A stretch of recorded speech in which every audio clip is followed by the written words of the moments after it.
하나님께서 이 다니엘서를 통하여 우리에게 많은 계시의 말씀을 주셨습니다. 오늘은 그동안에도 우리가 다니엘서를 들어봤었습니다만 8장부터 12장까지 장장 5장에 걸쳐서 하나님께서 무슨 말씀을 주시는지 한번 간략히 살펴보는 시간을 갖고자 합니다.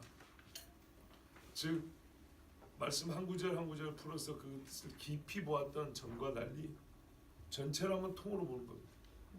왜 그렇게 봐야 하는지 읽다 보면은 여러분 깨달아집니다. 그런데 시간 관계상 읽기는 이 5장을 다 읽으면 좋지 않겠습니까? 근데 아시겠지만 읽는 데만 한 20분 정도 걸릴 겁니다. 같이 읽으려면 시간 너무 많이 가기 때문에 제가 이렇게 짚어서 몇 구절씩 읽고 넘어가는 식으로 해서 5장을 다 보기를 보겠습니다. 근데 다시 말씀드리지만 읽다 보면은 이 5장을 한꺼번에 봐야 될 이유가 밝혀질 것이고, 그것이 오전에 말씀드린 대로 하나의 성경을 읽는 방법론적인 지혜도 주실 것입니다. 그 말하면 예언을 어떻게 보느냐입니다. 예언을 어떻게 해석하느냐, 예언 해석론에도 우리에게 상당히 큰 도움이 되는 유익한 시간일 것입니다. 왜냐하면 이 전체가 예언이고요. 그리고 이따 보면 아시겠지만 반복하여 들려집니다. 반복하여 들려지다 보면 동일한 패턴과 동일한 해석법이 반복된다는 뜻입니다. 그것은 예언을 어떻게 해석해야 되는지를 말해주는 것입니다. 또 어떻게 해서 예언을 해석하는 법을 알게 되냐면 예언서가 예언을 해석합니다. 즉 다니엘이 예레미야의 글을 읽고 깨달았다 이렇게 되어 있습니다. 선지자가 선자의 글을 읽고 해석하는 방법이 나와 있습니다. 고로 우리는 선지서를 어떻게 해석해야 되는 것인가, 예언을 어떻게 해석해야 되는 것인가를 성경을 통해서 깨닫게 됩니다. 그래서 오늘은 8장에서 12장까지 크게 한 주제로 우리가 꿰뚫어진다는 것을 깨닫게 될 것이고, 이게 5장이면 사실은 한 이야기 덩어리라는 것을 알게 될 것이고, 동시에 그 한 이야기 덩어리라는 것은 실상 여러 번에 걸쳐서 반복하여 주어졌다는, 즉 강조되어 우리에게 주어졌다는 것이고, 반복을 하다 보면 구체화되고 보다 명료해지죠. 또렷하게 보인다는 겁니다.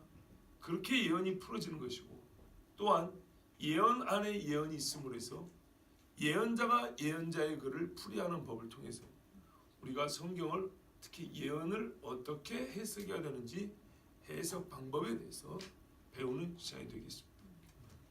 그래서 한 구절을 깊이 들어가서 배우는 그런 깊은 맛이 있는가 하면, 한편으로는 이렇게 넓게 통으로 보는 통해서 하나님이 주시는 또 하나의 통찰력, 은혜가 있을 줄로 믿습니다.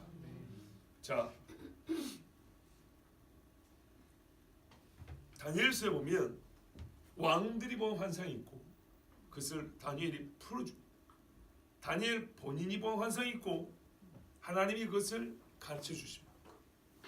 다니엘이 본 환상은 어디서부터 시작됩니까? 어디요? 다니엘이 본 환상은 7장입니다. 7장. 그러죠? 우리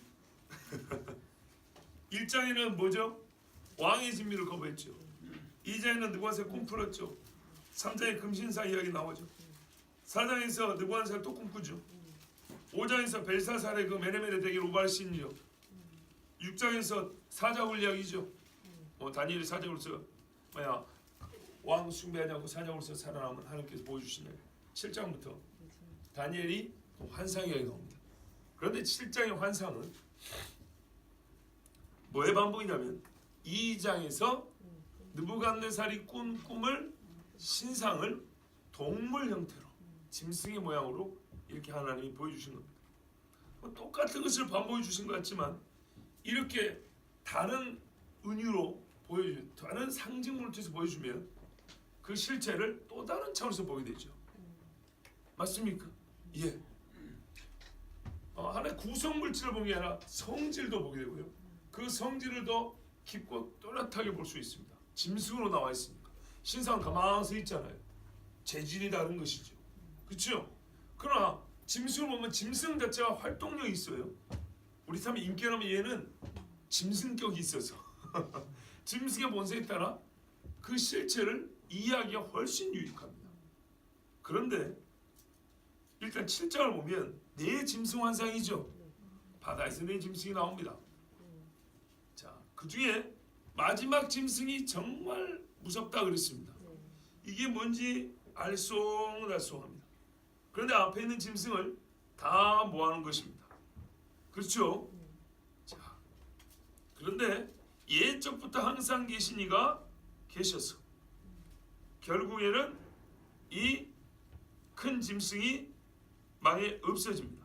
2장에 손으로 뜨지 아니한 돌이, 손대지 아니한 돌이 와서 신상의 발을 빡 깨버리니까 전체가 와르르 무너진 것처럼 이 네 왕들, 이 짐승의 왕들 시대에 이 짐승들이 다 합해진 것 같은 그런 마지막 시대에 그리스도가 뭡니까?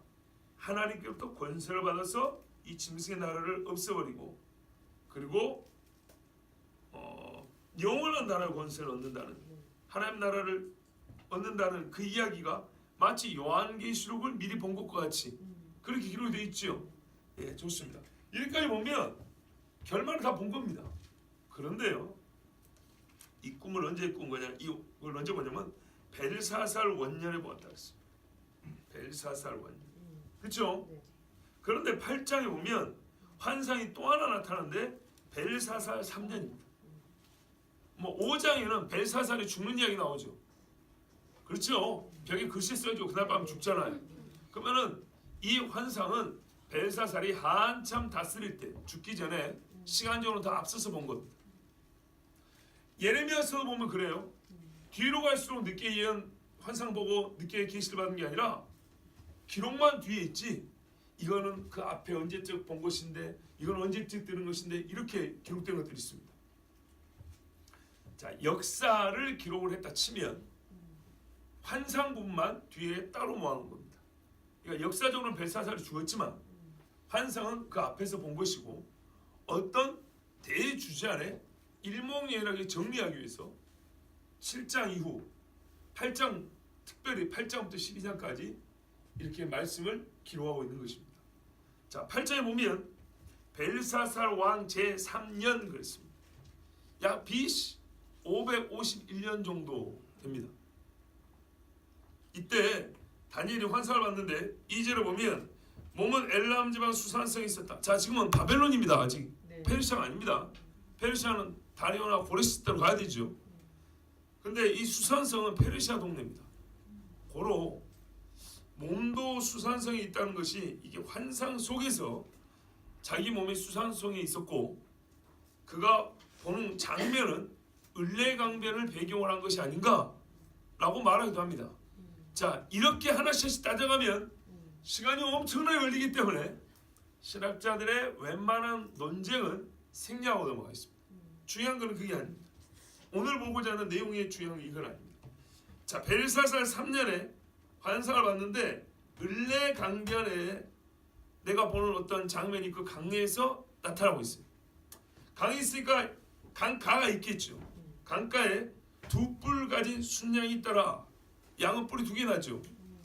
근데 그 중에 하나는 길고 하나는 짧더라. 긴 것이 나중에 난 것이더라. 이렇게 돼 있어요. 뿔은 나라를 상징하죠. 이 짐승도 어떤 나라를 상징하는 겁니다. 4절 보십시오. 순양이 서쪽과 북쪽과 남쪽을 향하여 받으나 그것을 당할 짐승이 하나도 없더라.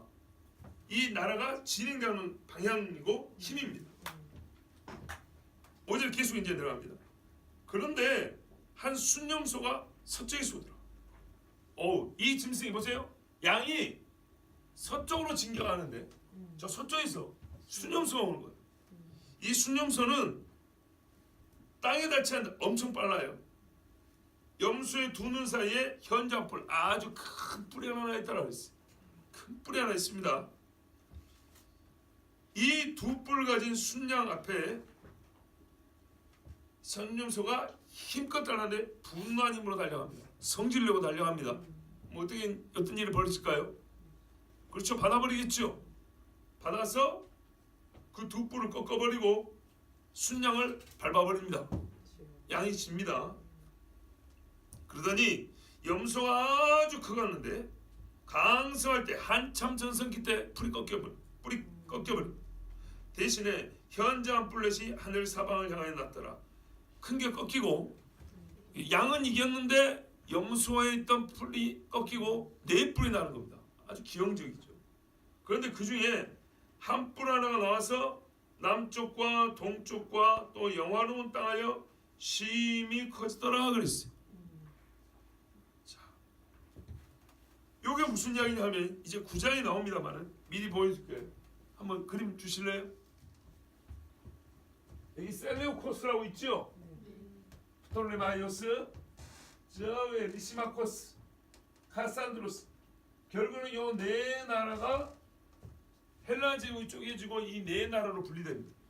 중간에 나도 한 자리 차지해오겠다고 이렇게 처음에 많이 나눠졌어요. 하나, 둘, 셋, 네 개 더 있죠. 이렇게 나눠져 있었는데 이 셀레우코스가 요 위에 것들, 요 동쪽에 있는 것들하고 요 서쪽에 있는 것들하고 나중에 요 프톨레미 요 아래쪽 가나안 쪽까지 먹겠다고 얘가 강성해집니다. 아시겠죠? 다음 사진. 그래서 이렇게 됩니다. 얘가 위에 있는 애들, 오른쪽에 있던 애들, 서쪽에 있던 애들 다 이기고 가나안을 경계해서 둘이 다 대치합니다. 이게 이제 11자하면 북방왕과 남방왕입니다. 아시겠죠? 당연히 그렇게 되는 거예요. 처음에 셀루코스는 한 요만큼의 시합니다. 요만큼. 그래서 이쪽에 있는 놈들 치고 이쪽에 있는 놈들 치고 이렇게 내려옵니다. 그래서 얘가 어떻게 됐어요? 자, 불 켜주세요. 이건 그대로 놔두고 9절에 남쪽과 동쪽과 또 영화로운 땅을 향해 심히 커지더니 그렇게 돼 있죠. 네, 이렇게 커집니다. 자, 이제 이것이 하늘 군대에 미칠 만큼 커졌다. 그리고 별들 중에 며칠 땅에 떨어뜨렸다. 짓밟았다. 이제 이게 한 나라인데 보이지 않는 천사들을 어떻게 이길 수 있겠어요? 그런데 이제 뒤에 가서 보면 우리가 나라를 통치하는 영들이 있죠. 그러니까는 얘와 함께 역사하는 영이 하늘 군대 즉 하나님의 어떤 천사들, 마귀하고 천사들 간에 전쟁을 말하는 수도 있습니다. 아니면은 요 사람이 세를 넓혀서 영화로운 땅에 들어간다 했죠. 즉 유대인들을 핍박하는 그런 뜻일 수도 있습니다. 자, 그래서 11절 하늘의 군대 주제를 대적하고 매일 드리는 제사가 없애버리고 성소를 헐었고 그의 악으로 말미암아 매일 드리는 제사가 넘김받고 그것이 또 진리를 땅에 던지며 자유로 행하며 형통하더라. 아까요 이제 셀레코스 왕조 중에 여기 중에 왕조인데 이 집안에 가장 악질 왕이 하나 있어요. 안티오쿠스 에피파네스라는 사람이 있어요. 안티오쿠스 4세인데 이름이 에피파네스. 자기가 지은 별명이에요. 현신 왕. 현신. 신이 나타났다. 나는 신이다 이런 거예요. 그 왕이 한 짓이 바로 요 10절 이하입니다. 그 다음에 13절에 보면 한 거룩한 이가 다른 거룩한 이 즉 천사들이 둘이 나타났다고 볼 수 있죠. 물어요. 아니 이런 말도 안 되는 짓이 언제나 돼야 그치겠냐. 그러니까 예루살렘이 함락되고 성소가 더럽혀지고 제사가 폐해지고 이런 일이 언제까지 있을 것이냐 했더니 2300주야까지니 그때 성소가 정결하게 되리라 그래요. 그러니까 이게 더럽혀짐으로 시작해서 깨끗해질 때까지 2300주야면 약 몇 년 정도 걸린가요? 6년 얼마? 그럽니다. 자, 이제 역사적으로 보면 이때 BC 171년부터 164년 정도까지 있었던 일이라고 볼 수 있습니다. 그때 사독계열의 오니아스 3세 제사장인데 이 사람이 살해당합니다. 그러다가 나중에 다시 이 성전을 되찾고 하는 그런 이제 일들이 유대인들이 독립하고 찾는 일. 이제 그 기간이라고 봅니다. 자, 그런데 다니엘 당시에는 이게 지금 알려진 일이 아니죠. 그렇죠. 그래서 다니엘이 이 환상을 보고 그 뜻을 알고자 하여, 그러니까는 양하고 염소하고 싸운 거 맞고 염소에서 뿔이 나와가지고 커가면서 그 힘이 세력이 아름다운 땅, 영화로운 땅이니까 유대 지방까지 가나안까지 뻗치는 걸 봤어요. 여기까지 봤는데 천사로 여겨지는 두 사람이 서로 대화를 하는 거예요. 이 엄청난 일이 언제나 마치겠냐?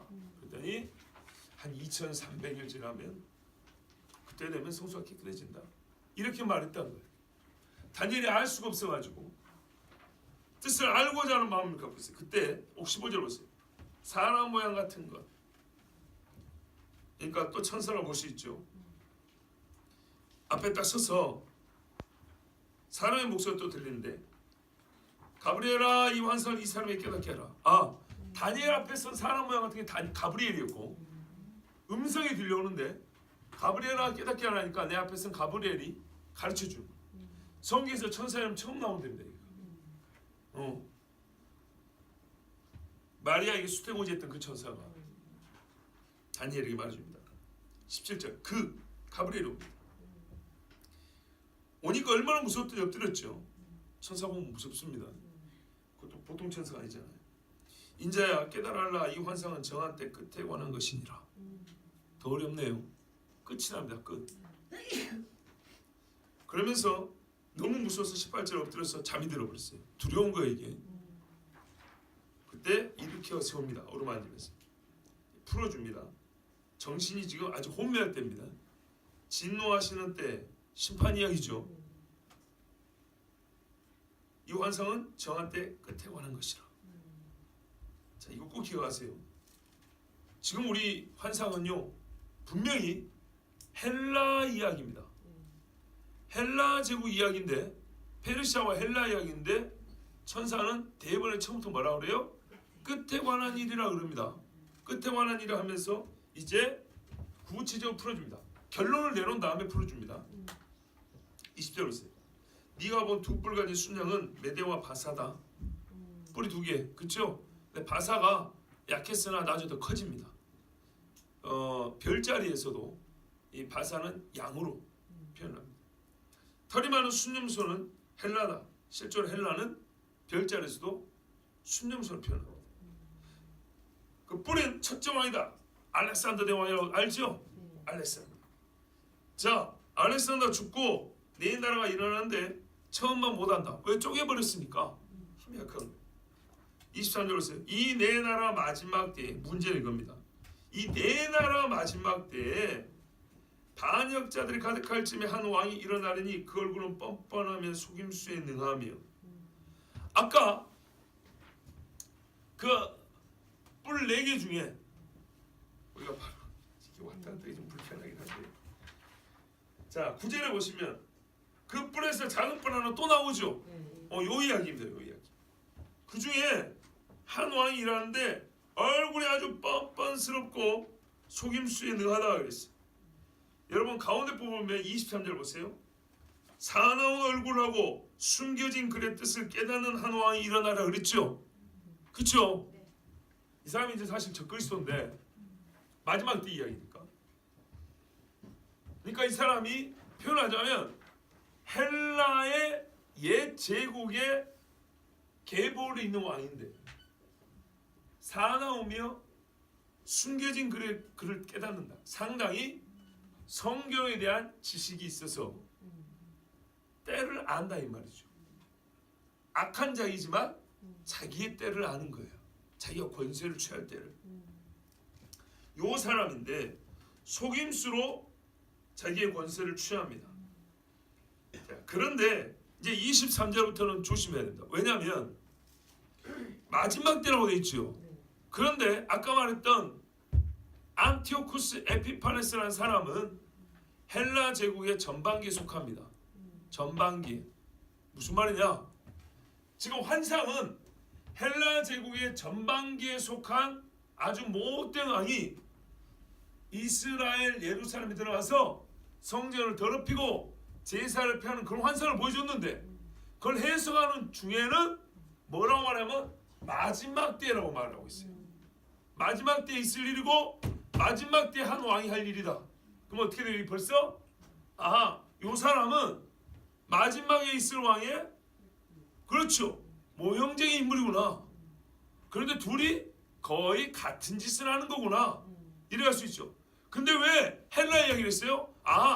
헬라 제국의 계보리 있는구나. 무슨 말씀이 아시겠죠? 이렇게 되는 거예요. 24절 보세요. 자기의 힘으로 말미암아 속임수로요. 속임수로 강한 자들과 거룩한 백성을 멸한다. 속임수하고 큰 추에서 평화로운 때에 무리를 멸하며 만왕의 왕을 대적한다. 어이구, 하나님을 대적하죠. 예수님 대적하는 거예요. 성경 만왕의 왕이요 만주의 주라. 예수 그리스도 대적하는 거예요. 그가 사람의 손으로 말미암지 않냐고 깨지리라. 2장에 보면 어떻게 돼 있어요? 돌이 가서 깨져버리죠. 여러분 오후에 피곤한 줄 아는데요. 그러니까 같이 보면 오히려 참 알아요. 가만히 듣고 있으면 이런데 같이 자면은 잠이 확 깨입니다. 자, 보세요. 데살로니가 후서 2장 8절 써놨지 않습니까? 예수께서 그 입에 기운으로 죽인다 그랬어요. 사람 손 안. 다니엘 2장에도 손대지 아니한 돌이 와서 때려버리죠. 자, 요거 죽는 게 나왔어요. 그러니까는 이 다니엘 8장에 하나의 환상을 보여주면서 이 환상을 해석해 줄 때는 뭐냐면 마지막 때라 이렇게 해석을 해줬어요. 근데 실제로 역사 중에는 이 앞에 부분 14절까지인가요? 요 이야기는 역사 중에 안티오코스 에피파네스라는 사람을 통해서 일어난 일이에요. 아시겠죠? 그러나 다니엘 때는 이것도 아직 미래 일이에요. 미래 일이지만 한 300년 400년 있으면 일어날 일이에요. 그런데 천사가 이게 뭔 일을 하니까 한 3, 400년 후에 이런 인간이 나오는데 이렇게 말해준 게 아니라 정한 때 끝내 심판할 때 이야기야. 이러면서 얘기하는 거예요. 자 26절 보세요. 주야에 대한 환상은 확실하니 아까 주야 2300주야 이렇게 돼 있죠. 2300. 너는 그 환상을 간직하라. 이는 여러 날 후의 일임이라. 얼마나 무서웠던지 다니엘이 지쳐가지고 앓다가 보세요. 27절 맨 끝에 내가 그 환상으로 말미암아 놀랐고 그 뜻을 깨닫는 사람도 없었느냐. 누구한테 물어봤는지 어쩐지 모르지만 아무도 모르는 거예요.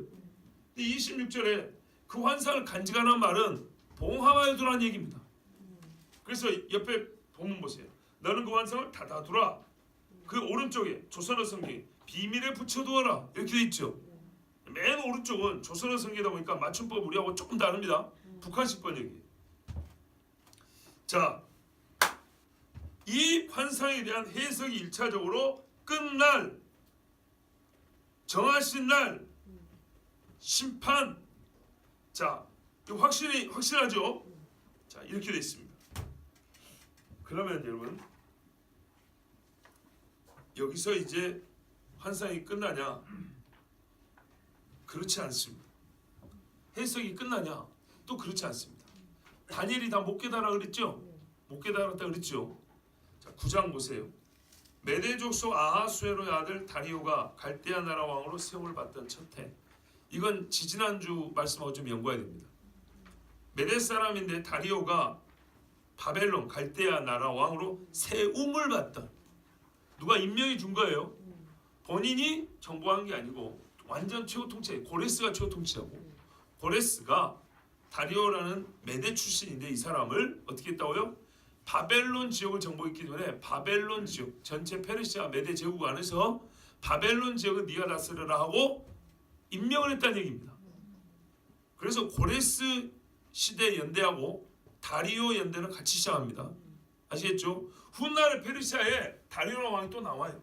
그 왕 말고 처음에 이 왕은 다리오 원년, 고레스 원년, 다리오 3년, 고레스 3년 똑같은 겁니다. 그러니까 같이 시작했으니까 전체 제국은 고레스가, 그 중에 바벨론 지역은 다리오에게 네가 다스려 이렇게 한 거예요. 그때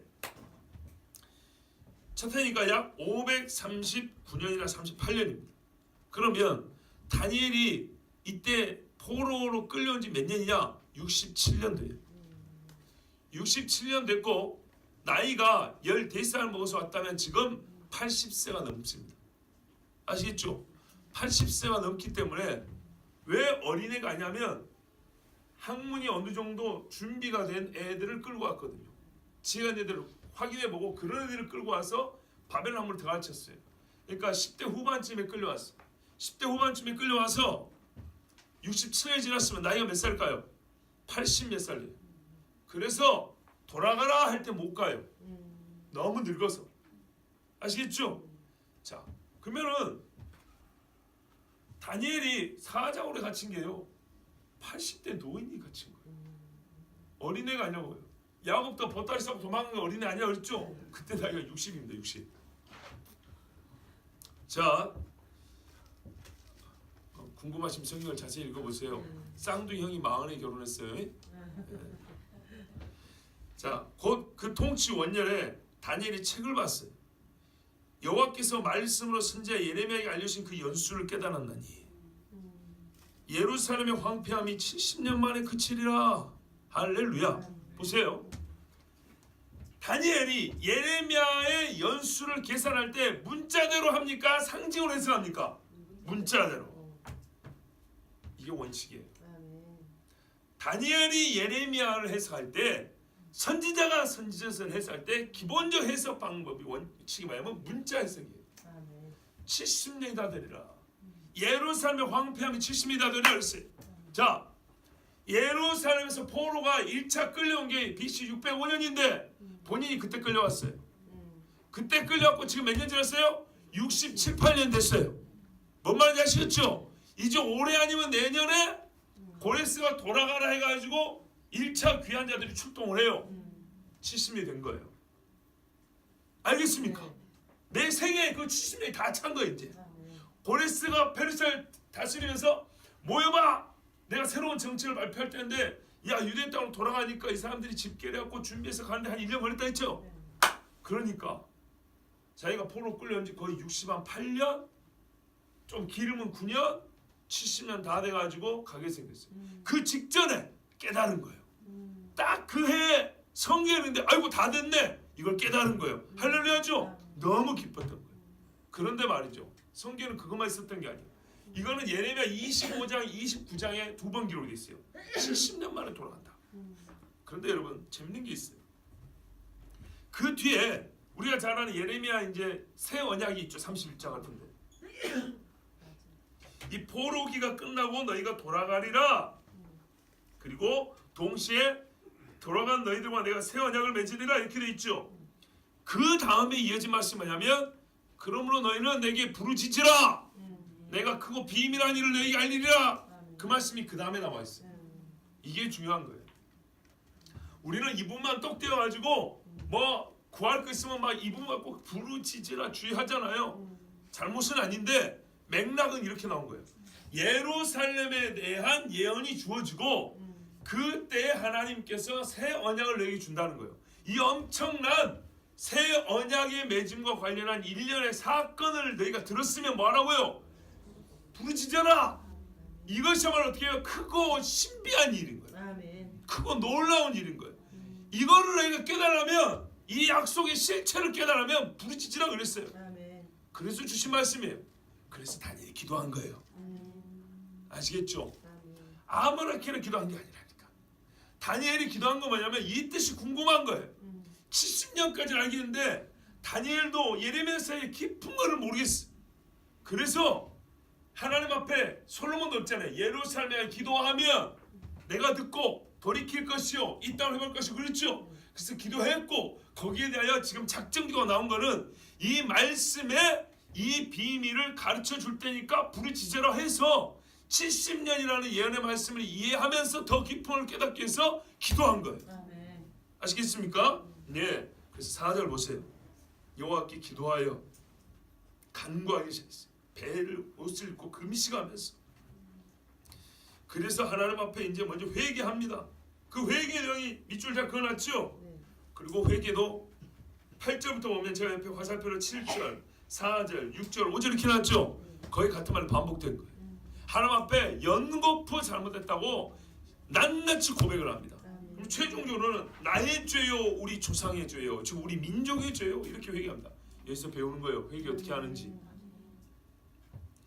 하나님은 항상 옳습니다. 7절에 파란 글씨, 14절에 파란 글씨 보세요. 그리고 하나님 베푸신 은혜를 말합니다. 자, 이렇게 하면서 어떻게 해요? 다니엘이 하나님 앞에 회개의 기도를 하는데, 회개의 기도의 요지는 뭐라고요? 예레미야서의 말씀을 따라 한 건데, 그러면 뭘 가르쳐 준다고? 이 회복의 이야기, 이스라엘이 사로잡혔으나 회복된 이 비밀한 거를 가르쳐 준다 그랬죠. 그래서 하나님 앞에 기도하는데 1차로 회개를 한 거예요. 그러면 하나님의 응답이 어떻게 할까요? 네 회개 기도를 받았느니라 이렇게 와야 될 것 같죠. 그런데 원래 맥락이 뭐라고요? 크고 놀라운 일이죠. 그래서 하나님이 천사를 보내서 뭐라면 환상을 깨닫게 해줄게. 알았어, 네 궁금하지? 알았어, 깨닫게 해줄게. 이렇게 나오는 겁니다. 자, 주여 21절 보세요. 그건 내가 기도할 때 회개 기도 대충 넘었다 생각하시면 안 됩니다. 진짜로 진짜 뼈가 녹듯이 회개 기도했어요. 이전에 환상에 본 그 사람 가브리엘이 빨리 나가서 저녁 제사를 드릴 즈음에 내게 이르더니, 내게 가르쳐 내게 말하 이르되 다니엘아, 내가 이제 네게 지혜와 총명을 주러 왔느니라. 회개에 응답 받았다고 알려주러 왔느니라 아니고 너에게 지혜를 줘서 내가 깨우쳐 주러 왔느니라. 그래, 이게 이해가 되는 거예요. 아니, 회개 기도의 깨우침이라니 이유가 뭐라고요? 예레미야서에 이 회복의 약속을 주고 이 비밀한 걸 알고 싶으면은 부르짖어 있죠. 그럼 내가 그걸 가르쳐줘 입에 담아준다고. 그러니까 말씀대로 가르쳐주는 거예요. 말씀은 정확해요. 천사가 와서 23절, 너는 이 일을 생각하고 그 환상을 깨달으나 하나님께 너는 너무 사랑받은 자다. 여러분도 사랑받은 줄 믿어야 네, 다니엘이 들은 거 우리가 지금 듣고 있는 거예요.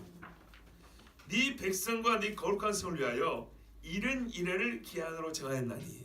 자, 70년은 깨달았지. 자, 그랬으면 이제 그 다음을 이해할 준비가 되었다. 71년이라 이제 70이 똑같죠? 70년의 확장형이라고 보면 돼요. 그래서 이 한 이래가 뭡니까?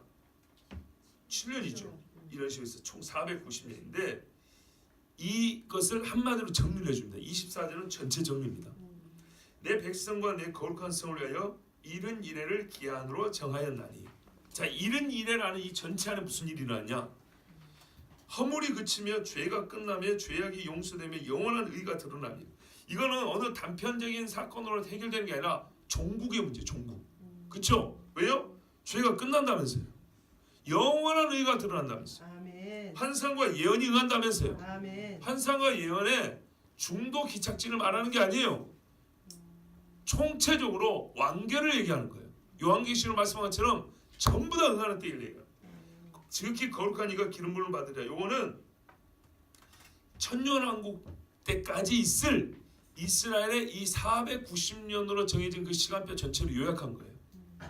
예수님이 여기 기름 부음 받는다는 것을 마치 세례요한에 세례받는 것으로 생각하시면 안 되고, 천년왕국 때 그 왕으로 등극을 하시죠. 그죠? 이거를 얘기하는 거예요. 전체적으로 그렇게 490년 71회로 이스라엘에 관한 예언이에요. 그리고 이스라엘의 전 세계 시간표죠. 이정표죠. 요거를 좀 구체적으로 말하면 보세요. 25절부터 좀 구체적이에요. 그 이랜 이래 중에 앞에 7이래하고 62이래 때는 말이지 예루살렘을 중건하라는 영이 날 거야. 아시겠죠? 그게 이제 초반부예요. 그래서 기름 부은 자가 왕이 일어나서 그 동안에 그 곤란할 동안에 성이 중건되고 광장과 거리가 세워지고, 그리고 62이래가 흐르면 기름 부음 받은 자가 끊어져 없어질 거야. 그렇죠? 그런 다음에 어느 때인가 후에 한 왕의 백성이 온다.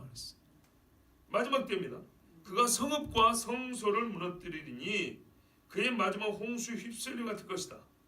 실제로 홍수 이야기 나옵니다. 요한계시록 보면 예루살렘에 물난리 나는 거 나옵니다.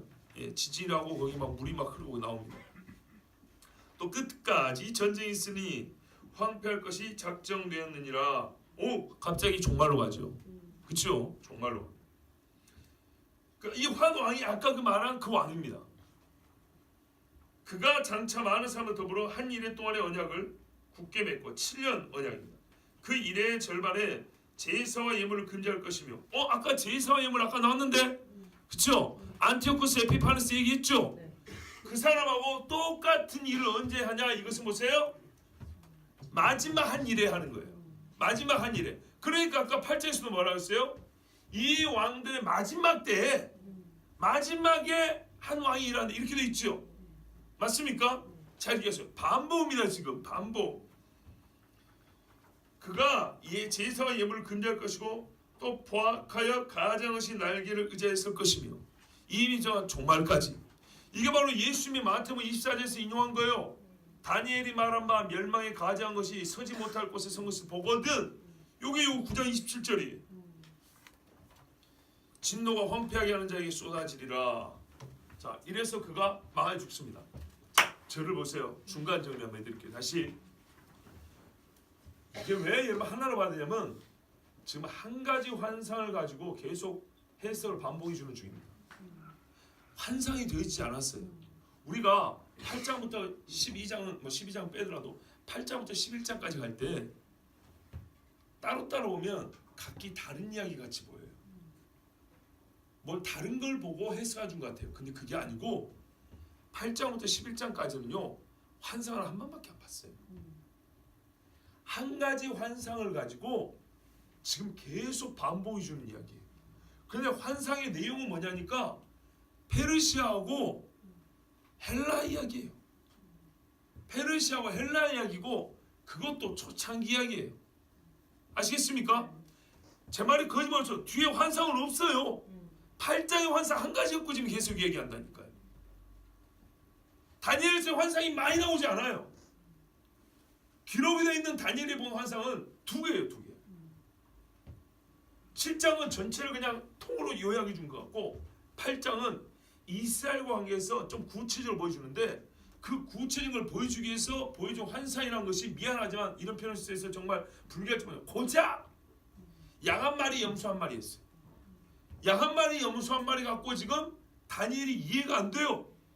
특별히 이해가 안 되는 건 이게 분명히 역사적으로 천사가 해준 말이 이게 파사하고 헬라야 이렇게 해놓고 뜻이 뭔데 했더니 역사적으로 말이지 이런 일이 할까 이걸로 끝난 게 아니라 이게 마지막 때야. 이거 이해할 수 있어요.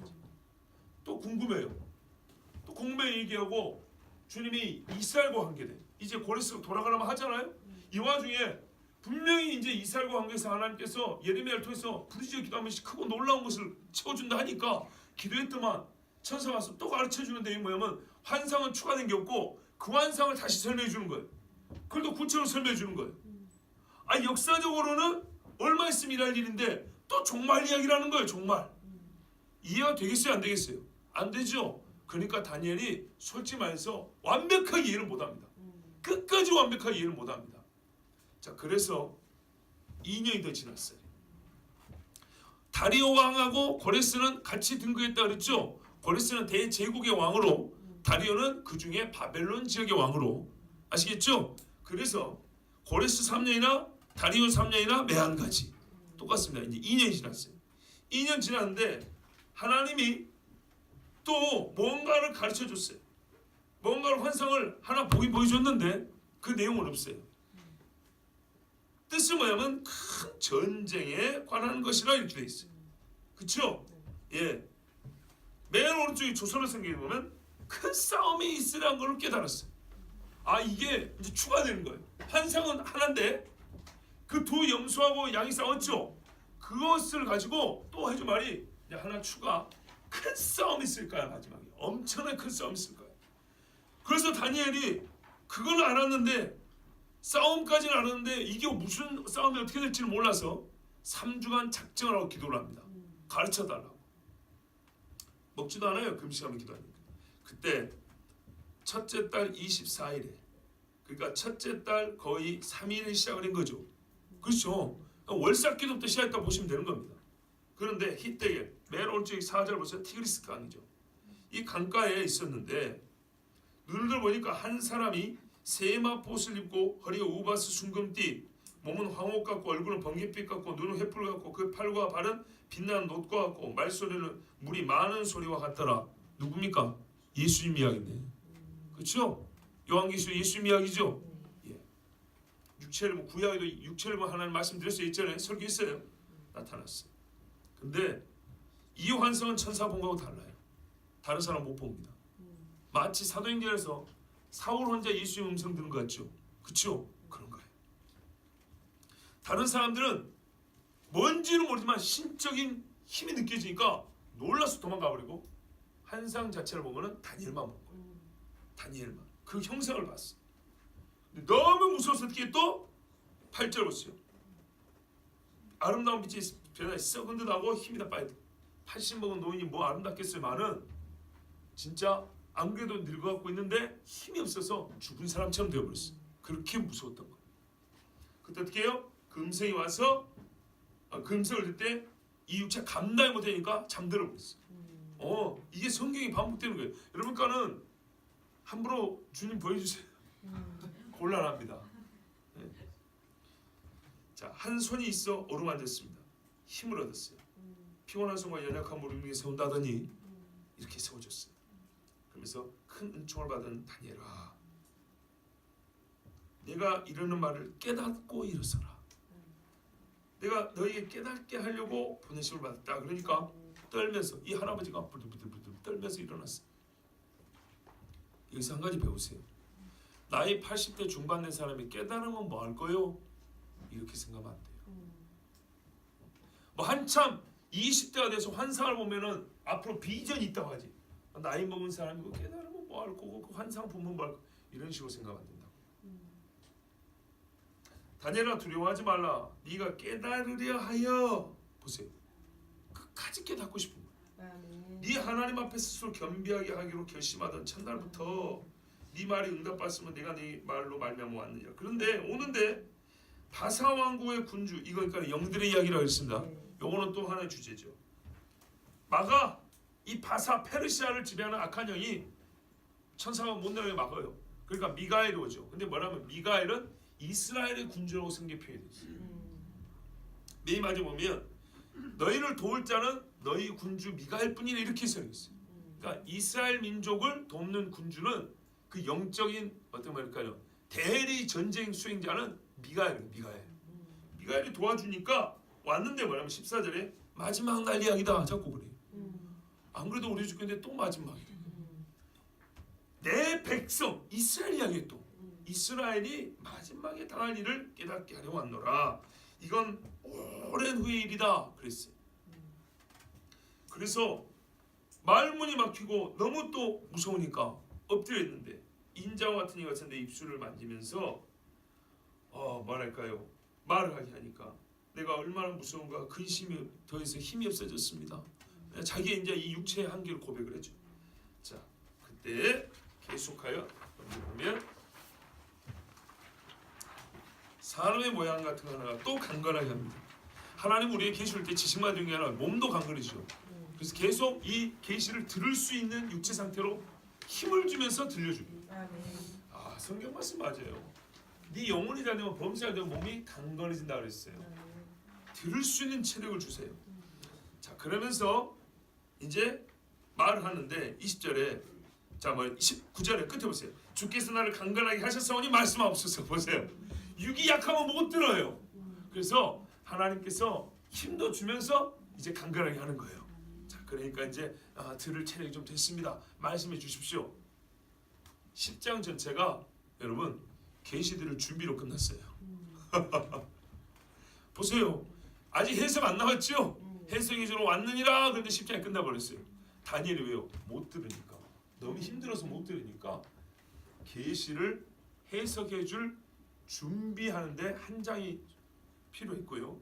그 다음 이제 11장은 이어서 갑니다. 10장 이어서 내가 사실 자 미가엘이 나를 도와서 왔는데 사실 메대 사람 다리오 원년이 있지, 즉 페르시아가 바벨론 정복할 때 있지, 그때도 내가 그를 도와가지고 바벨론 무너뜨린 적이 있었다. 이게 영예세기에서 일한 일이다. 너 그거 몰랐지? 일단 그거 하나 가르쳐주고, 그리고 바사에서 이제 자 그래서 바사를 세웠는데 바사에서 새 왕들이 일어날 거다. 그 후에 넷째는 그들보다 심히 부여할 거다. 자, 저를 보세요. 아까 8장이 뭐죠? 페르시아가 힘을 떨치는데 헬라가 와서 쳐버린 이야기죠. 근데 다시 페르시아부터 시작하고 있는 거예요. 또 페르시아 넷째 왕 누구냐면 아하수에로 이야기합니다. 아시겠죠? 크세르크세스라고 하는 아하수에로예요. 이 아하수에로가 힘을 내 가지고 엄청 부해요. 성경 보면 나오잖아요. 127도를 관장하며, 그죠? 어주가 한이 없으며 신하들과 장군들을 모아 이렇게 잔치한 이야기 나오죠. 그게 헬라 치려고 했던 준비 작업이 있습니다. 헬라를 쳤는데 잘 안 됩니다. 그게 그 영하 300 아시죠? 영하 300이 바로 요겁니다. 예, 아하수에로 왕이 엄청난 대군을 끌고 헬라 치러 가는 겁니다. 그러니까 나중에 헬라가 어떻게 해요? 옛날 일을 기해서 아까 보면은 분노하여 페르시아를 치는 걸로 돼 있죠. 그래서 치는 겁니다. 예. 자, 그런데 3절 보세요. 헬라 왕국을 치는데 안 되죠. 장차한 능력 있는 왕이라서 큰 권세를 탔으며 자기 마음대로 하는, 이게 이제 헬라의 알렉산더인데, 이 사람이 4절 보세요. 강성할 때 그의 나라가 갈라져 천하 사방에 나누일 것이나 그의 자손을 못 가요. 왜? 이 사람은 30대 초반에 요절을 했어요. 병 걸려가지고 또 이게 문란해가지고 죽었어요. 그러니까 자식이 없어서 어떻게 되냐고요? 장군들이 나라를 뜯어 가진 거예요. 그러다가 서로 한몫 해먹겠다고 까불고 서로 다투다가 결국에는 4개로 나눠진 거예요. 예. 자, 아까 이거 8절에서 본 이야기죠. 그러니까 그 이야기예요. 저 한 가지 환상 갖고 지금 계속 이야기를 한다니까요. 근데 문제는 뭐냐고요? 아이 환상은 지금도 말하지만 페르시아와 헬라 이야기잖아. 페르시아와 헬라 이야기.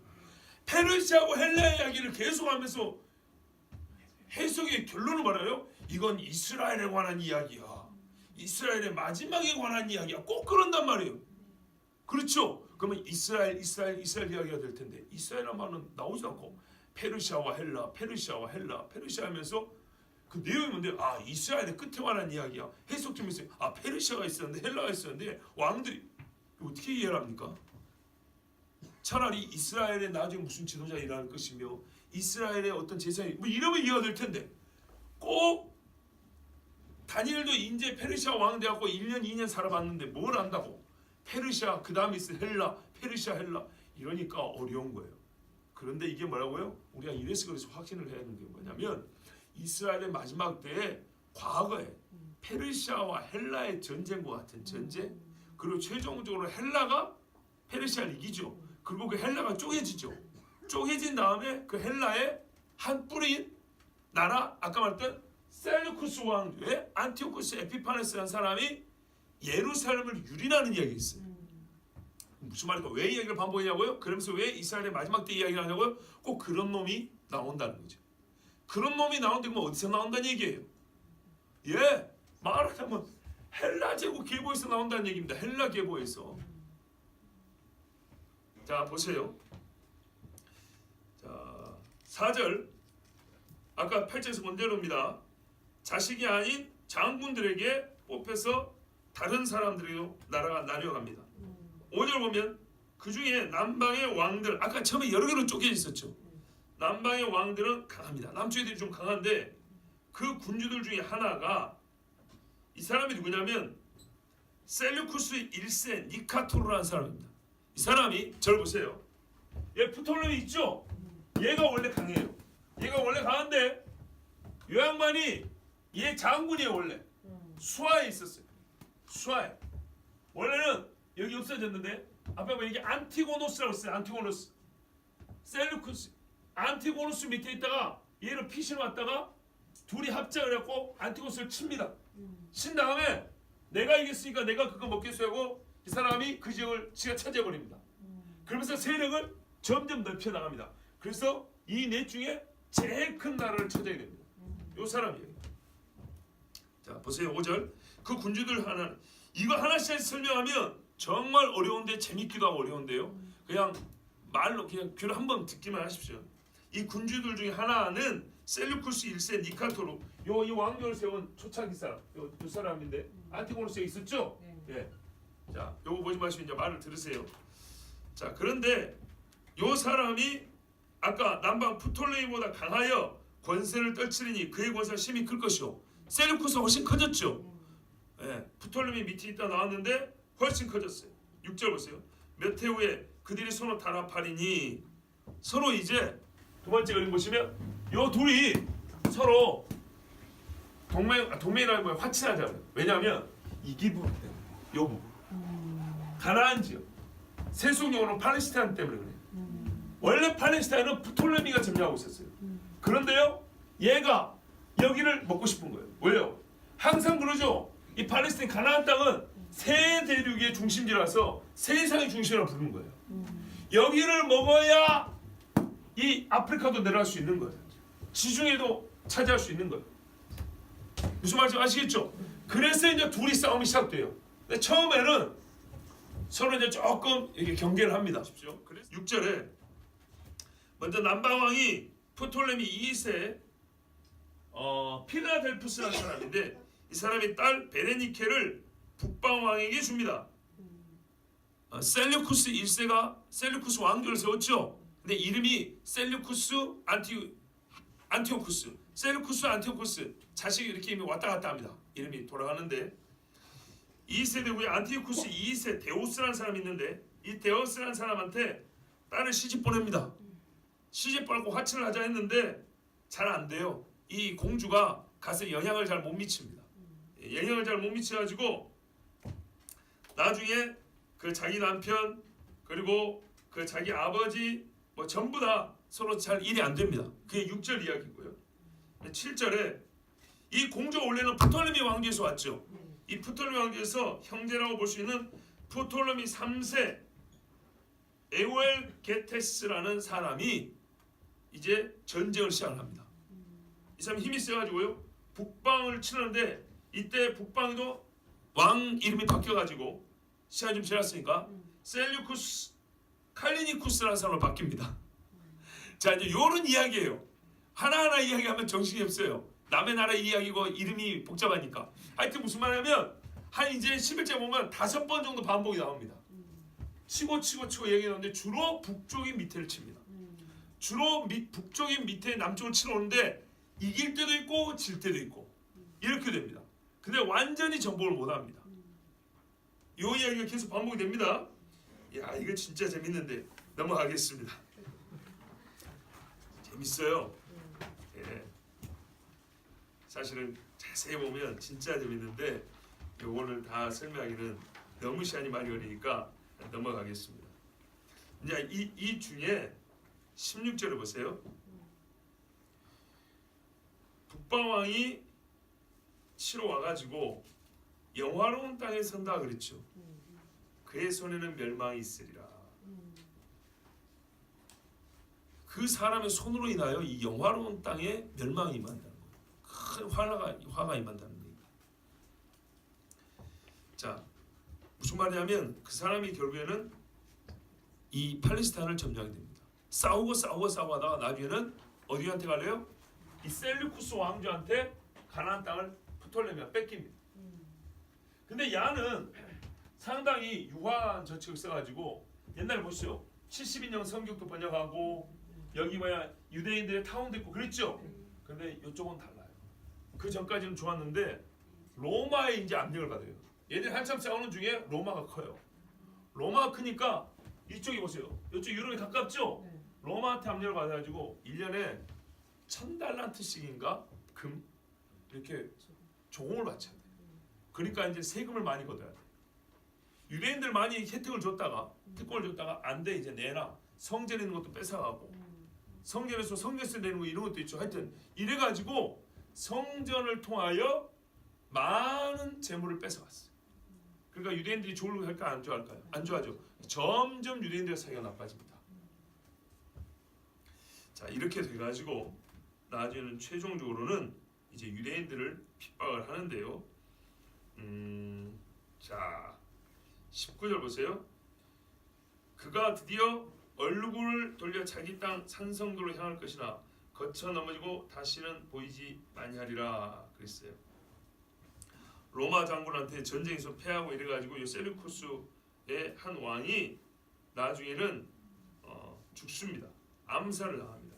근데 20절을 보면 그 다음에 이제 왕위를 이을 자가 셀류쿠스 4세인데요. 이 사람이 헬리오도루스라는 사람을 시켜서 세금을 많이 걷어오라 합니다. 이런 식으로 해서 아까 말씀드린 이제 역사가 진행이 됩니다. 그런데 마지막 21절에 또 그의 왕위를 이을 자는 한 비천한 사람이라. 요 사람이 앞에 나왔던 안티오쿠스 에피파네스 4세라는 적그리스도의 예표인 사람입니다.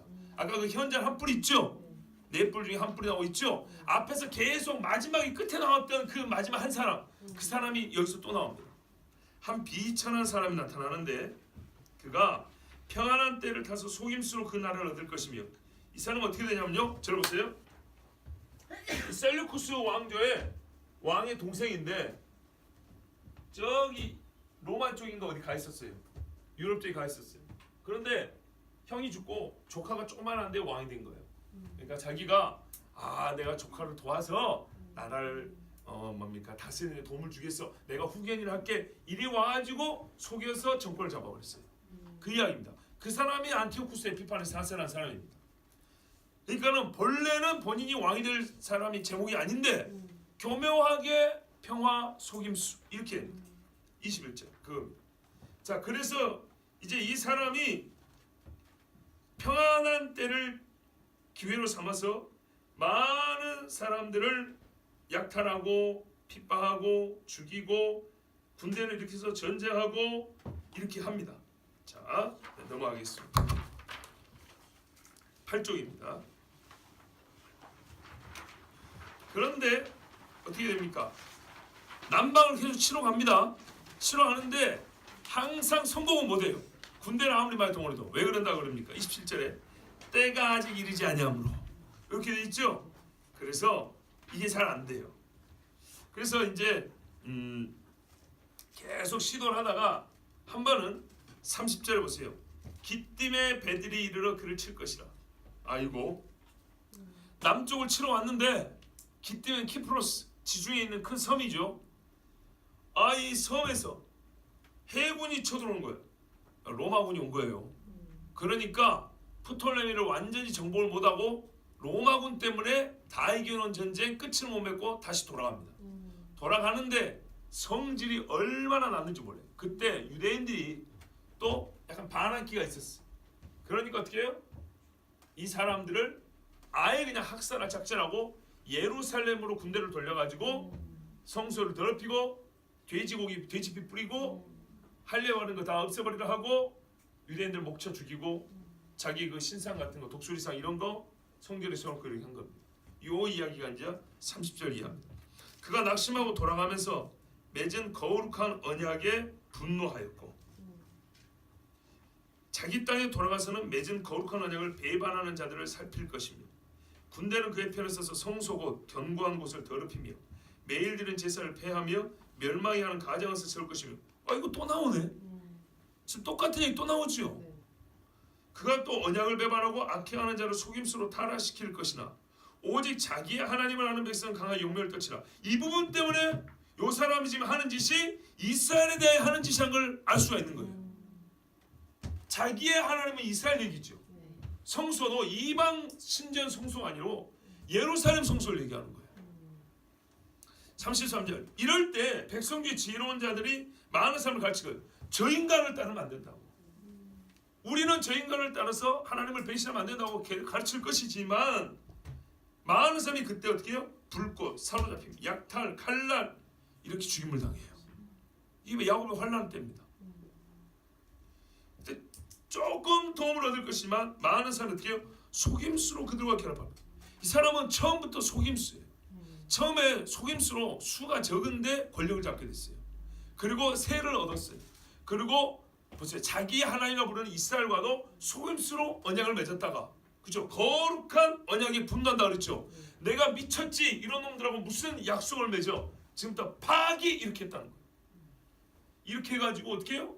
이스라엘을 쳐 죽인 거예요. 역사 중에 안티오코스 에피파네스 사람이 실제로 그랬어요. 그런데 이게 헬라 사람인데 그죠? 나라로는 헬라의 후계인데 뭐라 그래요? 성경에서는 이스라엘의 마지막에 있을 일이라 이렇게 말한다고요. 근데 또 재밌는 거 뭐냐? 셀루쿠스잖아요. 요 사람은 주로 영역이 뭐냐면 시리아 영역입니다. 시리아. 통치 기반은 시리아입니다.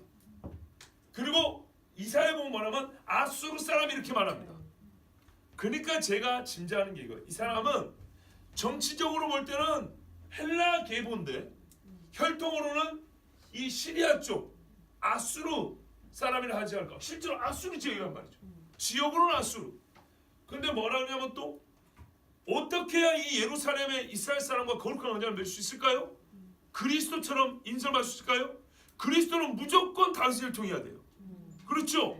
유대인. 그래서 제가 짐작하는 게 이거라고요.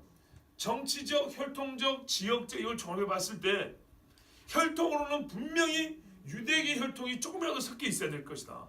그게 조상 중에 누구라도.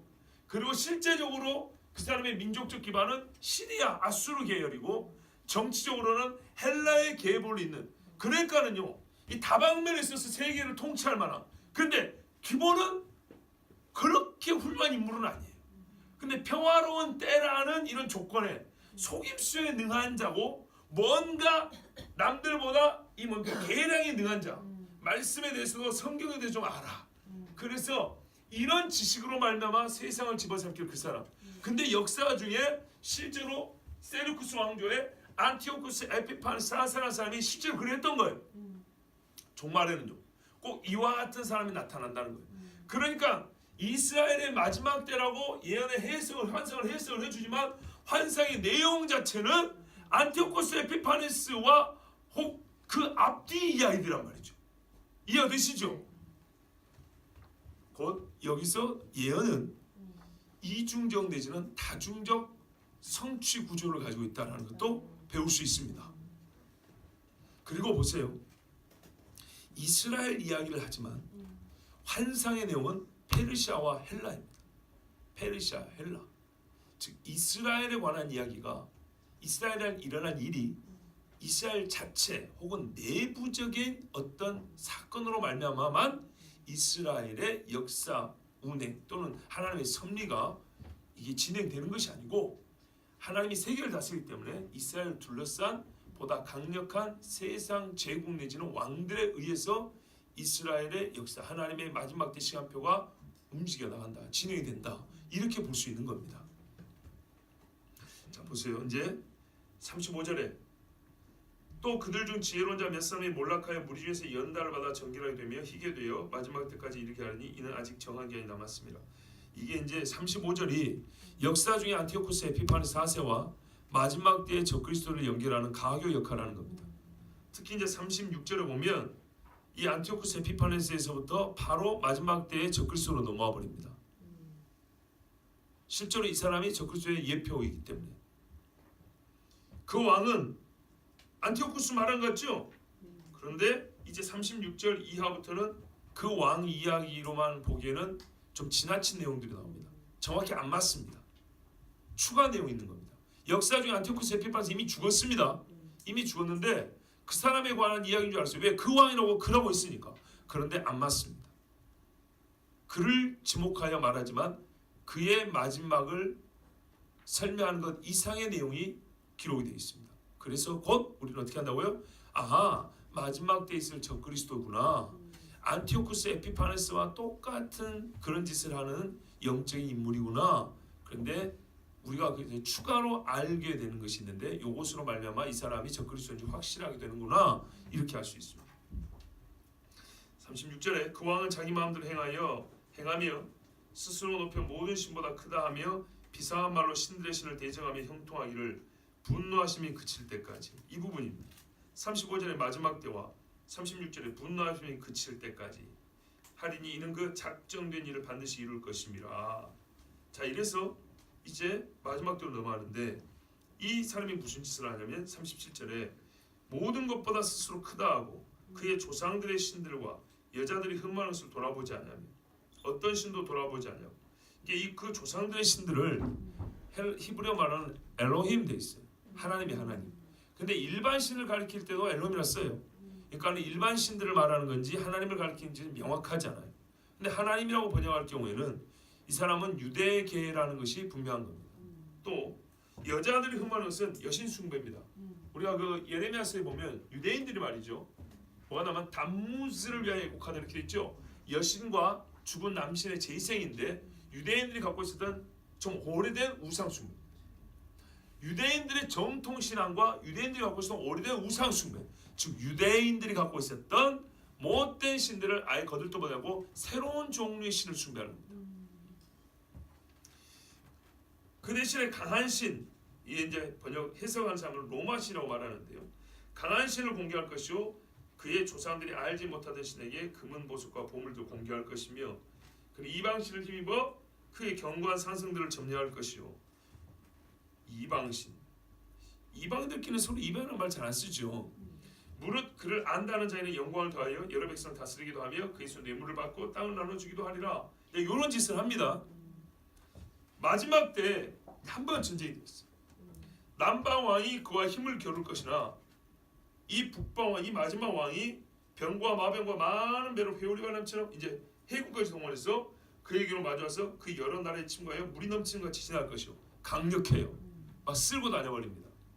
그런데 그가 또 영화로운 땅에 들어갈 것이요. 안티오코스 에피파네스도 그랬죠. 남방을 치러 오면서 예루살렘 들어갔죠. 요 인간도 그래요.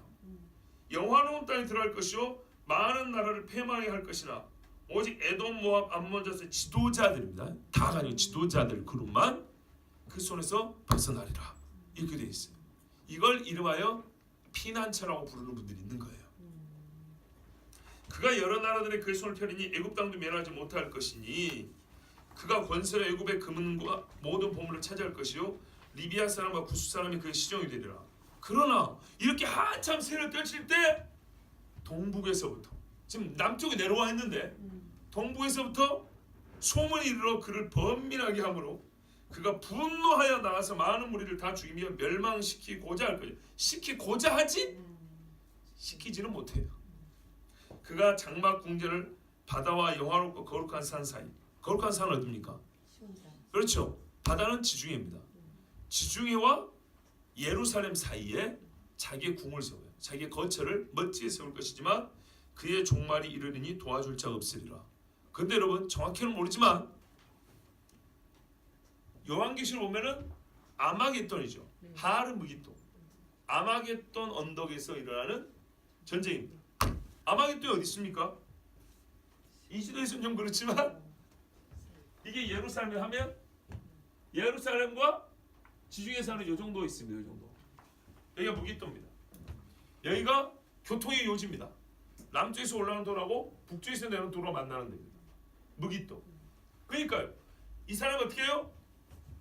여기 점령에 왔다가 소리가 들리니까 군대가 여기서 동북에서부터 온다니까, 동쪽 북쪽에서 온다니까 올라가가지고 치러 가는 이 길목, 그죠? 거기서 만나서 죽는다. 이 사람이 이렇게 해서 망합니다. 자, 그러면은 안티오코스 에피파네스 이렇게 죽었냐? 그렇지 않습니다.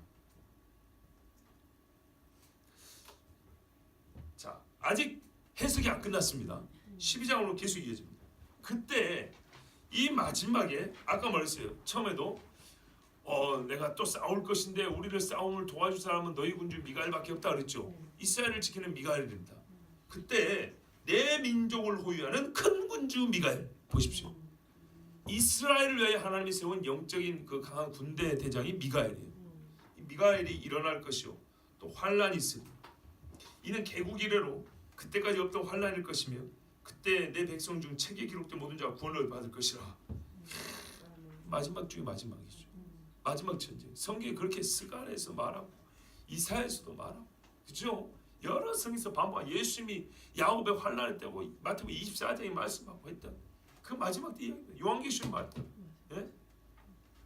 땅의 티끌 가운데서 자는 자 중에서 많은 사람이 깨어나 영생을 받는 자도 있겠고 수치를 당하여 영원히 부끄러움을 당할 자도 있을 거예요. 자 보세요. 부활 이야기입니다. 그죠? 진짜 끄트머리입니다. 그때 3절에 지혜 있는 자는 궁창의 빛과 같이 빛날 거죠. 태양처럼 빛난다. 많은 사람은 옳은 대로 돌아오게 한 사람은 별과 같이 빛날 것이다 그랬어요. 아하. 저기 오른쪽에 보세요. 맨 오른쪽에 보면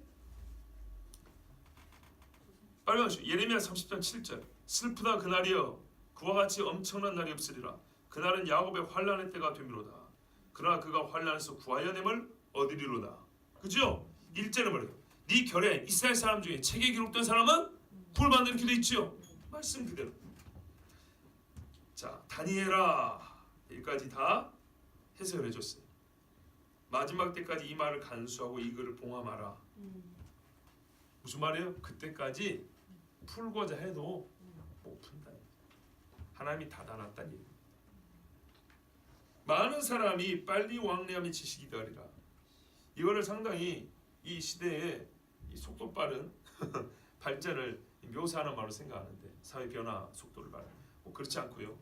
영어 번역도 그렇고 보니까 오른쪽에 킹 제임스 번역이나 조선어 성경 번역이 좀 더 많은 사람이 이리저리 다른지라고. 조선어 번역은 갈팡질팡한 사람도 많거든. 어쩔 줄은 모르는 거예요. 도대체가. 나 다니엘이 본즉 두 사람이 또 있어요. 강 이쪽과 저쪽에 있었는데 그 중에 하나가 세마포 입은 자. 강 한쪽에는 세마포 입은 자가 있고 한쪽에는 그냥 사람 있어요. 천사겠죠. 물어보는 거예요. 이 놀라운 일이 끝날 때가 언제이냐 하고 물어봅니다. 번역은 반말이지만 오른쪽 보세요. 맨 오른쪽에. 언제쯤 마지막 때가 와서 이런 놀라운 일이 일어날 것입니까? 천사가 육체를 입고 나타난 예수님에게, 성육신 이전에 육을 입고 나타난 하나님에게 물어봅니다. 왜? 그때는 그분만 알죠. 언제입니까? 그랬더니 세마포 옷을 입은 자가 하늘에 향해 두 손을 듭니다. 그러면서 누구를 향하여? 영원히 살아계신 하나님, 그분을 향해 그렇게 맹세하는데, 반드시 아무리 급하다고 해도 사람 마음 되는 게 아니고 한때, 두때, 반때를 지나야 한다. 그 시간 안에 무슨 일이냐? 성도의 권세가 다 깨어지기까지. 요한계시록 말이에요. 이 용이 성도들을 싸워 이기더라. 이렇게 돼 있죠. 그 말씀. 그렇게 되면 이 모든 일이 다 끝나리라 하니라. 그러니까 8절에 다니엘이 내가 듣고도 깨닫지 못한지라. 그 또 물어보면 내 주여 이 모든 일의 결국이 어떠하겠나이까. 다니엘이 얼마나 답답했을지 아시겠죠. 그러니까 무슨 말이냐면 다니엘은 지금 우리보다 모르고 있는 거예요. 본인은 보고 듣고 기록할 사명이지 깨닫는 건 아닌 거예요. 그때 당시. 그러니까 뭐라고 말해 주냐? 다니엘아 갈지어다. 오른쪽 보세요. 중간에 다니엘아 네 길로 가라. 맨 오른쪽 다니엘아 물러가라. 무슨 말이에요?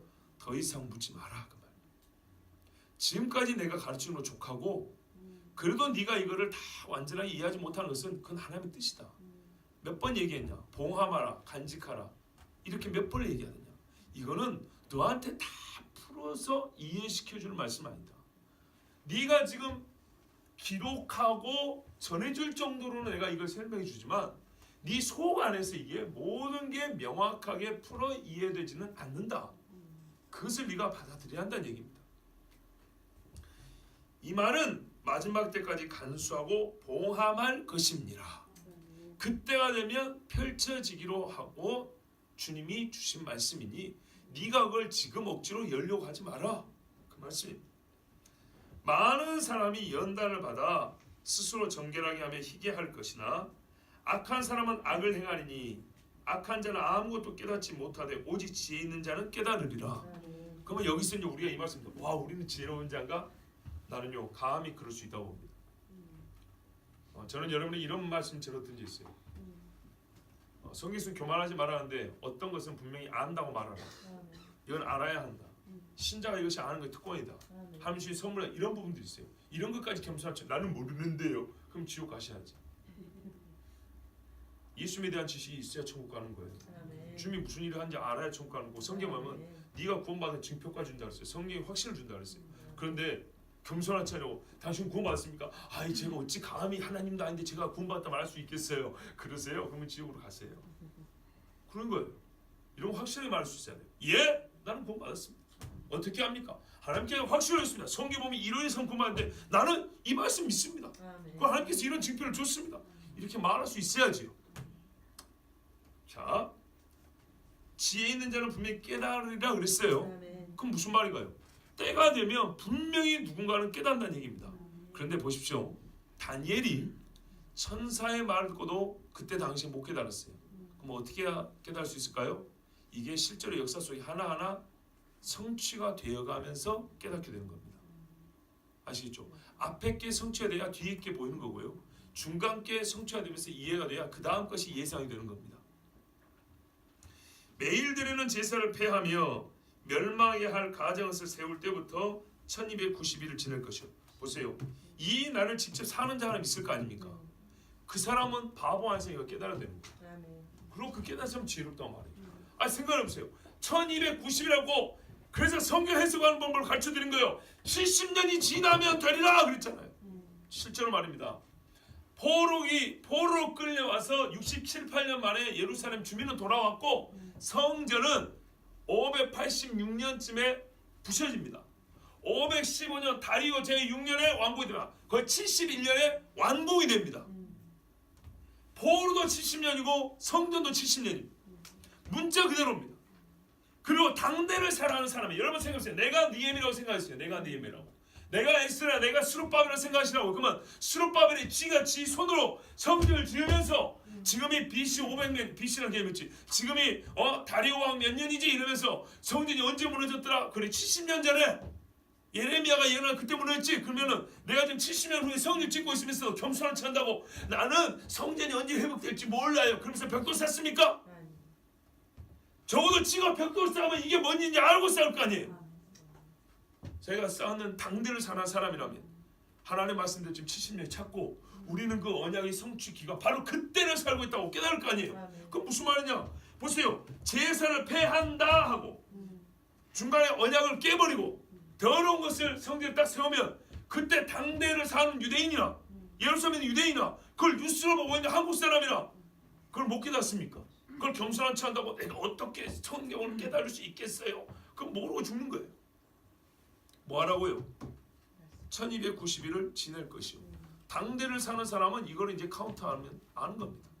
카운트할 수 있는 겁니다. 그 다음에 기다려서 1290일 지나면 끝나냐? 아니요. 45일 더 갑니다. 1335일까지 이르는 그 사람 복이 있어요. 이게 무슨 의미인지에 대해서는 제가 예전에 한번 설교했었어요. 너는 가서 마지막을 기다리라. 네가 할 일은 여기까지. 이는 네가 평안히 쉬다가 끝날에는 네 몫을 누릴 것입니다. 예, 하나님께서 너에게 줄 상급이 있다는 거예요. 그 상급이 뭐겠어요? 3절이죠. 너는 진짜 별같이 빛나는 그런 사람으로 지혜를 대해준 사람으로 하나님 앞에 상을 받을 것이라는 얘기입니다. 자, 제가 오늘 설교 제목을 이렇게 정했습니다. 오직 한 가지 환상으로 인하여. 제가 이 성경을 읽으면서 놀라운 게 그거였어요. 내용을 보면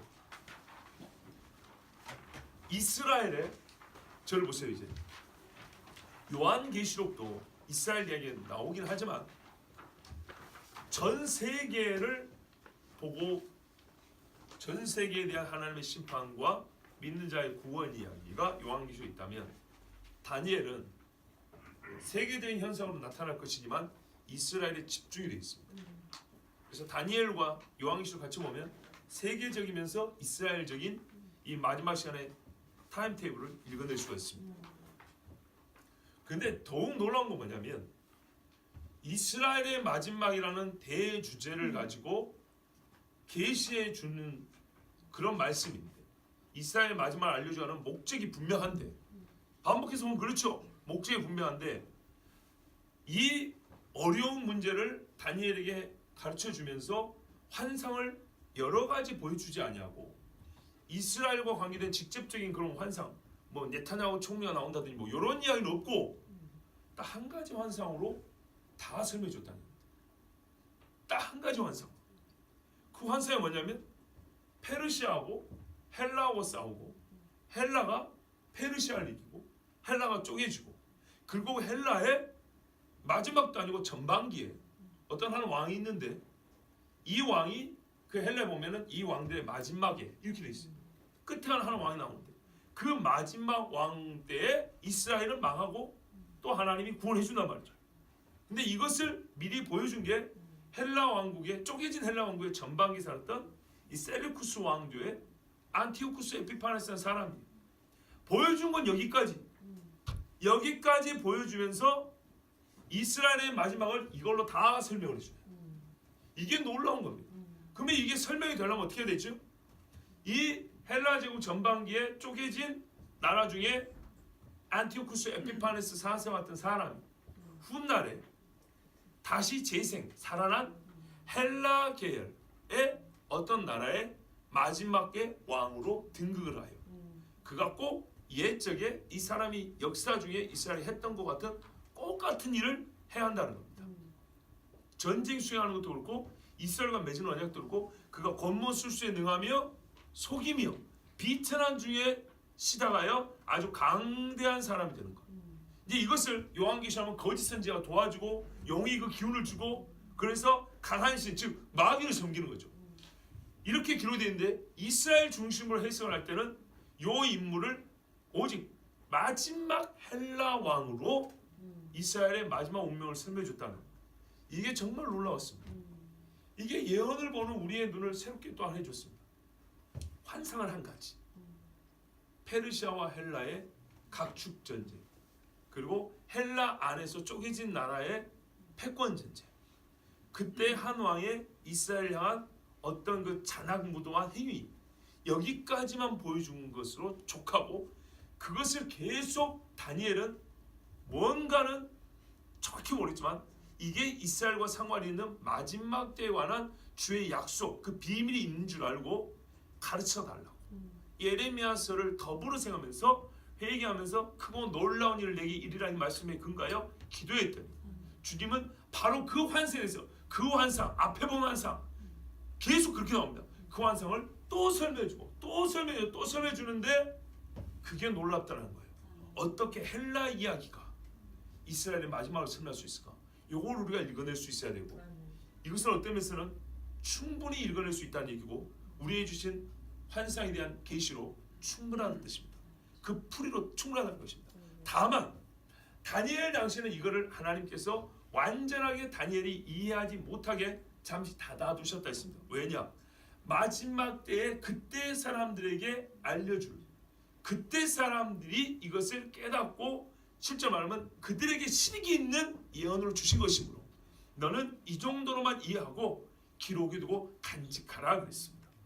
그러면 이제 우리는 이 기록된 역사가 1차적으로 헬라와 페르시아 이야기는 실존한 역사를 다 확인했고 그리고 그 헬라 제국 계열의 안티오쿠스 왕이 이스라엘에 행하니까 다 봤으므로 이제는 사실 우리는 이 다니엘이 말로 보고 환상을 보고 말로 들었던 이 예언의 말씀을 역사로 우리는 다 본 겁니다.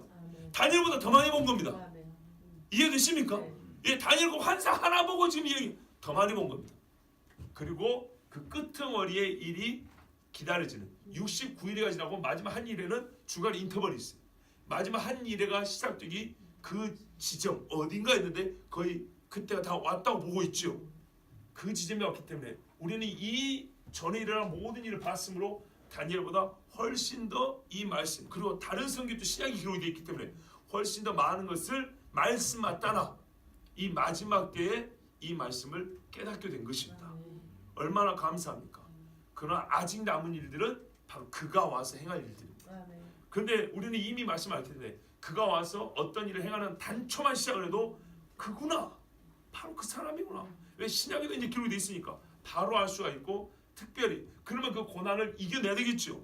이겨내되 아무런 소망 없이 기약 없는 약속으로 가는 것이 아니라 초림 때 예수님에 대해서도 날짜를 가르쳐 준 것처럼 우리 주님이 우리가 마지막 구원의 완성의 일을 진짜 하나님께서 적그리스도를 죽이시고 그 띠인 들어서 부셔버리시고 성경 보면 그 입의 기운으로 그리스도께서 그 입의 기운으로 죽이시고 믿는 자를 구원하신 책이 기록된 사람들을 구원하신 그날을 우리가 기다리는데 끝에 가서는 주님이 날짜까지 기록했습니다. 시한부 종말은 아닙니다. 제가 분명히 구분해서 말합니다. 지금은 날짜를 카운트할 때가 아닙니다. 지금은 모릅니다. 그런데 주께서는 시작하는 지점을 가르쳤습니다. 여기서부터는 카운트하라 이렇게 했습니다. 그게 바로 요한계시록과 다니엘서에 기록되는 후 3년 반이라고 흔히 말하는 이 마지막 대환란의 기간입니다. 그때 주님은 그것도 세분하여 1290일 성소가 유린되는 그때부터 우상이 성전에 세워지는 그럼 뭐가 있어야 된다고 했죠? 성전이 있어야 된다고. 그러니까 아직 몇 년의 기간이 남은 거예요. 아직 몇 년. 그러나 여러분 너무 좋아하지 마세요. 천체 기근과 지진이 있고 민족이 치고 나라는 나라를 칠 때 재난은 시작됐다고 했어요. 재난은 시작됐고 주께서 세상 나라를 심판하는 어떤 이런 재난은 시작됐고 적그리스도의 통치가 아직 시작되지 않은 거예요. 그리고 적그리스도의 통치와 적그리스도의 마지막 핍박의 시간이 이렇게 구분이 되어 있는데 그 마지막 타임은 우리 하나님께서 가르쳐 준 것은 가장 지독한 환란이기 때문에 우리가 소망을 갖고 인내할 수 있게 하기 위해서 우리에게 그때는 날짜를 가르쳐 줬어요. 얼마나 감사합니까? 저는 매우 전문적으로 풀어낼 능력은 없습니다. 다만 여러분이 그거 한 가지 보시고 싶었어요. 다니엘이 한 가지 환상을 얼마나 집요하게 물고 늘어졌는지, 그리고 하나님이 이 한 가지 환상을 통해서 얼마나 엄청난 사실을 보여줬는지, 그리고 이 한 가지 환상이라는 것은 직접적으로 이스라엘과 상관없는 것 같지만 이스라엘과 매우 밀접한 관계가 있다는 것은 곧 우리로 하여금 다른 환상과 계시를 해석하는 방법론적인 도구, 아시겠죠? 예, 조금 이 해석, 성경 해석의 이 해석 수준을 높여줘. 그리고 또한 마지막에 있을 일에 대하여 우리는 더 많은 지식을 갖게 함으로 준비할 수 있도록 해주신 겁니다. 여기서 우리가 겸손해야 될 것은 아까 읽었죠. 10장은 다니엘에게 해석을 듣기 위한 준비로 거의 한 장을 보내버렸다는 것. 그것은 곧 우리가 다니엘같이 깊은 영성을 가지지 못한 입장에서 항상 성경을 읽고 환상과 계시를 해석할 때는 얼마나 많은 기도가 필요하며 얼마나 많은 겸손이 필요하고 인내가 필요한지를 알아야 됩니다. 그래서 말합니다. 그냥 지식만 들으면 교만해집니다. 그러나 이렇게 기도하며 금식하며 겸손하게 주님 앞에 뜻을 구하면 여기서 어떻게 다니엘은 두려워 떨면서 주시는 힘을 받아가면서 계시의 해석을 받는 겁니다. 이렇게 해야 하나님의 말씀하고 장난질하거나 자기가 무슨 하나님이 자기가 그리스도니 뭐 자기가 뭐 마지막 때를 다 푸니 뭐 이런 소리 안 하는 겁니다. 이런 자세가 있어야 되는 거예요. 그런데 요즘에 무슨 좀 풀이 좀 한다는 사람들은 미안합니다만 너무 교만해요. 그 자세들이 교만해요. 그러면 안 돼요. 우리가 여기서 끝으로 말씀드린 것은 바로 다니엘 같은 자세예요. 나이 80이 넘어도 하나님 뜻 알고 싶습니다. 하나님을 알고 싶습니다. 이 거룩한 진리를 향한 열망, 그리고 그 진리를 향한 열망에 맞는 하나님 앞에 서 있는 자세, 그리고 하나님께서 보여주시는 것과 보여주지 않는 그 선에 설 줄 아는 것, 그것을 받아들일 수 있는 자세까지, 이것이 이 마지막 때를 사는 신앙인의 자세고요, 주의 예언의 말씀을 듣고 성취하는 시대를 살아가는 마지막 때 그리스도인입니다. 우리 하나님께서 이 귀한 말씀을 주셨으니 우리가 또한 다니엘처럼 부지런히 겸손히 기도하면서 주의 때를 기다립시다. 함께 기도합니다. 우리 하나님,